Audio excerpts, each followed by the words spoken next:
जय हिंद दोस्तों, आपका सक्सेस बिस्टा क्लासेस पे बहुत बहुत स्वागत है। जैसा कि आप देख रहे हैं कि हमने इससे पहले क्लॉक का पार्ट 1 कंप्लीट किया हुआ है, जिसमें हमने बेसिक कॉन्सेप्ट से लेके बहुत सारी प्रॉपर्टीज को डिस्कस किया, क्वेश्चन सॉल्व किए। अब हम आपको ये क्लॉक का पार्ट 2 लेके आए हुए हैं, जिसमें क्लॉक की कुछ प्रॉपर्टी बची हुई थी, उनको हम आपको बताएंगे।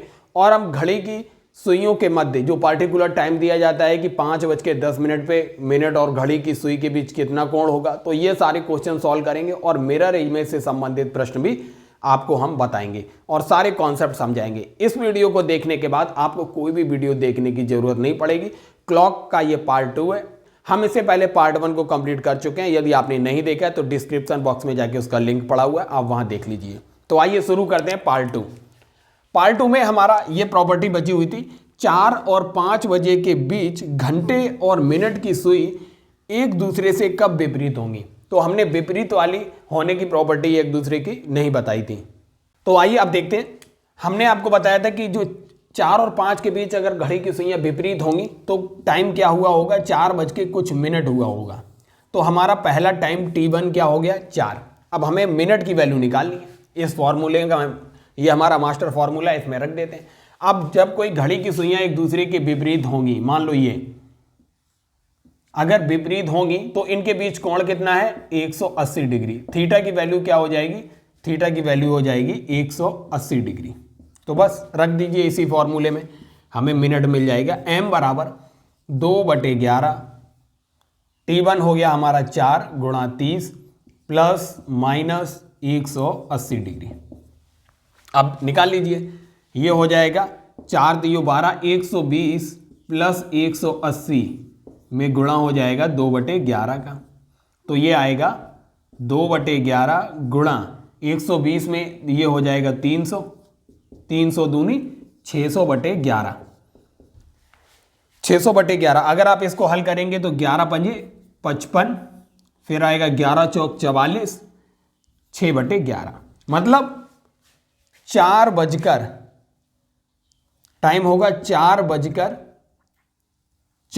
सही 6/11 मिनट।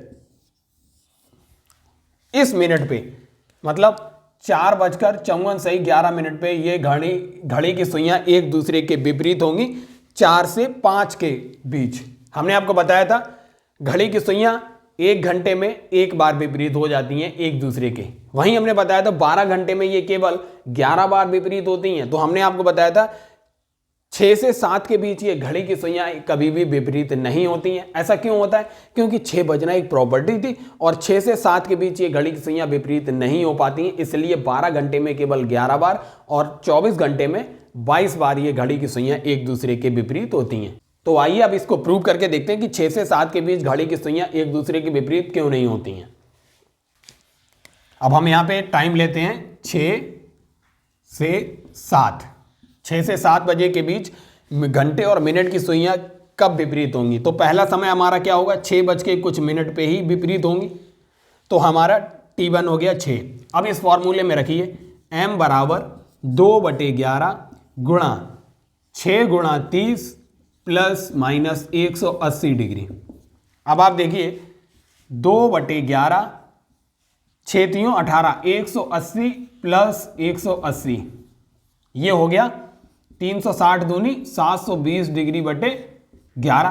तो ये आएगा 11 छक्का 66 हो जाएगा और 11 पंजे 55 और 5 सही 11। अब आप देखेंगे 6:65 सही 5/11 मतलब 65 मिनट कभी मिनट की सुई बनाती ही नहीं है। एक राउंड होने पे 60 मिनट होता है, फिर उसके बाद घंटे की सुई अगला टाइम बताती है। तो मतलब 6 की जगह 7 हो जाएगा। 7:05 सही 5/11 मिनट मतलब 7:05 सही 5/11 मिनट पे एक दूसरे के विपरीत होती हैं। 6 और 7 के बीच में ये सुइयां विपरीत नहीं हो पाती हैं एक दूसरे के। तो आपने देखा 6 से 7 के बीच घड़ी की सुइयां एक दूसरे के विपरीत नहीं होती, इसलिए 12 घंटे में 11 बार एक दूसरे के विपरीत होती हैं और 24 घंटे में 22 बार एक दूसरे के विपरीत होती हैं। तो हमने प्रूव करके भी दिखाया। अगर हम दोस्तों यहाँ पे प्लस की जगह माइनस का साइन ले लेते, सपोज हमने माइनस का साइन ले लेते, तो ये यहाँ पे हो जाता 180 माइनस 180, तो ये हो जाता 0। आप देखेंगे यहाँ पे आता 0, मतलब 6 बजे 6 बजे एक दूसरे के विपरीत हो गई। तो हमने 6 से 7 के बीच बोला था, जबकि यहाँ पे इसीलिए ये 6 बजना एक प्रॉपर्टी है और यहीं पे एक दूसरे के विपरीत हो जाती हैं सुइयाँ, इसलिए 6 से 7 के बीच में ये सुइयाँ विपरीत नहीं हो पाती हैं। तो हमने उसको प्रूव करके भी देखा।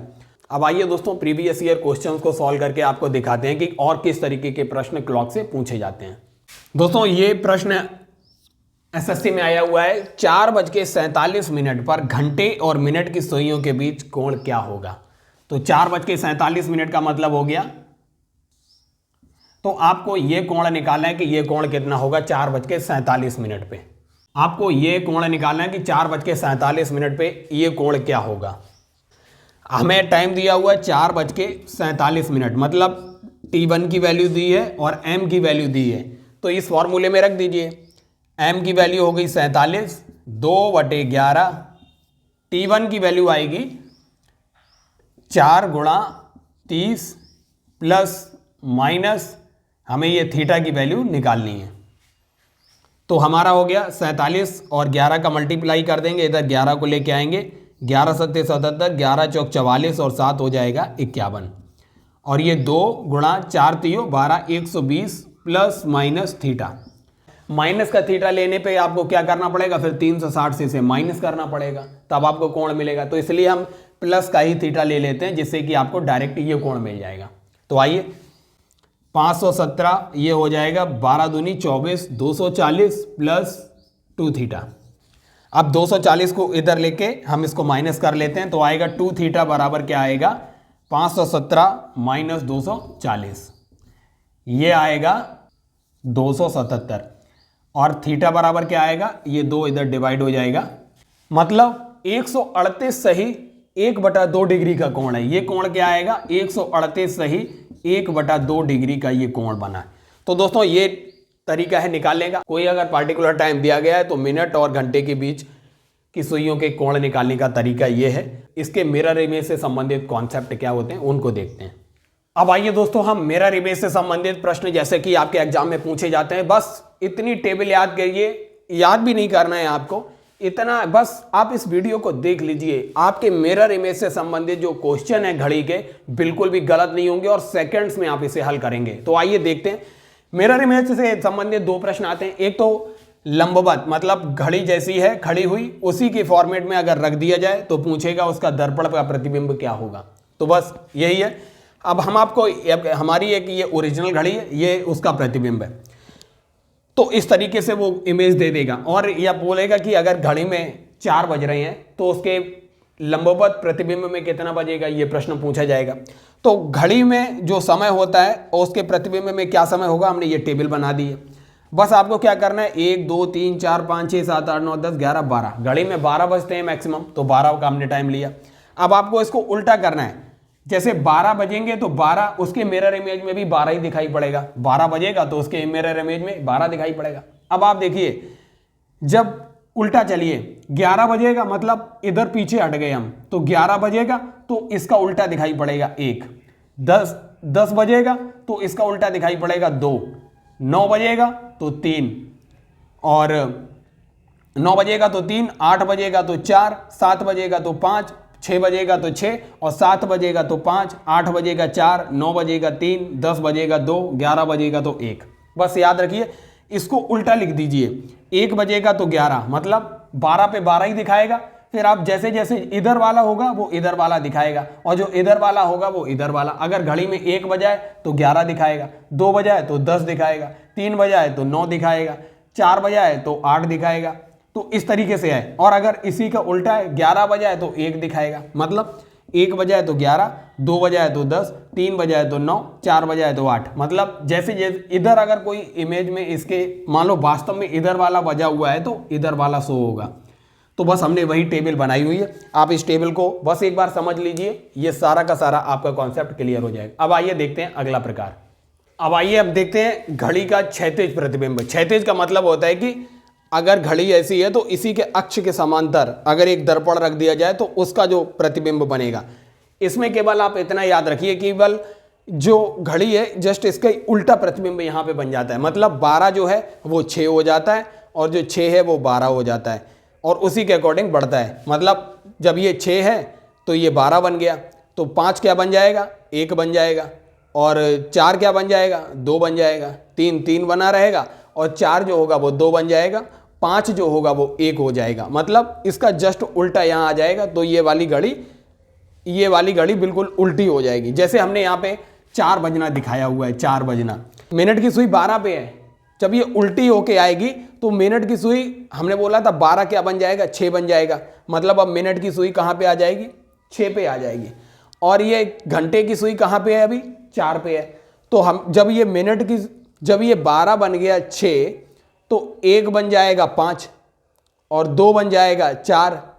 जब 2 बन गया 4 तो 2 क्या बन गया, 4। तो घंटे की सुई हो गई 2 पे और मिनट की सुई हो गई 6 पे। तो इसका मतलब क्या हो गया, ये दिखाएगा 2:30 और यहाँ पे टाइम कितना है, 4। तो अब यहाँ पे क्या दिखाएगा, 2:30। आइए दोस्तों, अब अगला प्रश्न एसएससी में आया हुआ है, इसे सॉल्व करते हैं। जैसे दिया हुआ है, यदि किसी घड़ी में 3 बजे हो तो क्षैतिज दर्पण कितना बजाएगा। मतलब इसका जो क्षैतिज दर्पण का इमेज होगा वो कितना बजाएगा। आप देखिए, ये मिनट की सुई है, कहाँ पर है, 12 पे है, और ये हमने बोला था जब इसका क्षैतिज मिरर इमेज बनेगा तो 12 क्या बन जाएगा, 6 बन जाएगा। मतलब मिनट की सुई कहाँ पे आ गई, 6 पर आ गई। अब घंटे की सुई कहाँ पे है, 3 पे है। जब 12 बन गया 6 तो 1 क्या बन जाएगा, 5, 2 बन जाएगा 4, 3 बना रहेगा 3। जब 3 बना रहेगा तो इस तरीके से ये सुई इधर आ जाएगी, घंटे की सुई 3 पे ही बनी रहेगी और मिनट की सुई 6 पे आ गई। तो दोस्तों ये कितना बच गया, घंटे की सुई 3 पे है और मिनट की सुई 6 पे है। तो ऑप्शन सी हमारा करेक्ट है, 3:30।